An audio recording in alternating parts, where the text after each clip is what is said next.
কী হয়েছে? এত দুঃখী দুঃখী মন করে তাকিয়ে রয়েছে কেন? তোমার জন্য আমি সারা রাত ঘুমাতে পারিনি টেনশনে।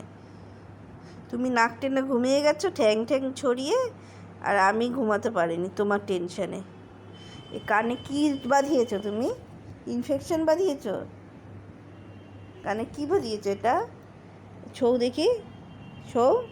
এদিকে এদিকে শো, এইদিকে না, এরম এরম এরমভাবে ঘুমাতে হয় নাকি? এরমভাবে ঘুমাতে হয়? আবার নাক ডাকে, সারাক্ষণ ঘুমাবে। ওই ওই, তোর কানে কী হয়েছে একটু দেখা। কী রে, একটু দেখা কানে কী হয়েছে। ওই, কোনো আওয়াজ নেই দেখো। আবার এটা কি?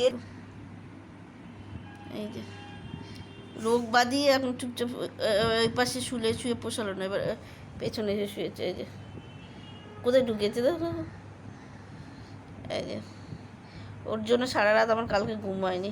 কান দিয়ে কী হচ্ছিল, কানে সেরকম রক্ত রক্ত মতন বের হচ্ছিল। আমার তো ভয় লেগে গেছিলো, আমার কান্নাকাটি করতে শুরু করে দিচ্ছিলাম মাঝরাতে। দেখেছি মাঝরাতে কোনো ডাক্তারকেও খবর দিতে পারিনি। তারপরে সকালবেলা একটা দিদিভাই আছে, তার কাছে শুনলাম সে ইনফেকশন হয়েছে নাকি। ইনফেকশন হয়েছে, এবার ডাক্তার খবর দেওয়া হয়েছে। এখন দেখি ডাক্তার কখন আসে, দেখানো হবে। ও একটা না একটা বাঁধাবেই, কী করে হলো কিছু বুঝতে পারছি না। তার মধ্যে লেগেছে ঠান্ডা। এত হবে না, ঠান্ডা লাগবে না। বারবার বলি অলি অলি বিছানায় এসে ঘুমা, বিছানায় এসে ঘুমা।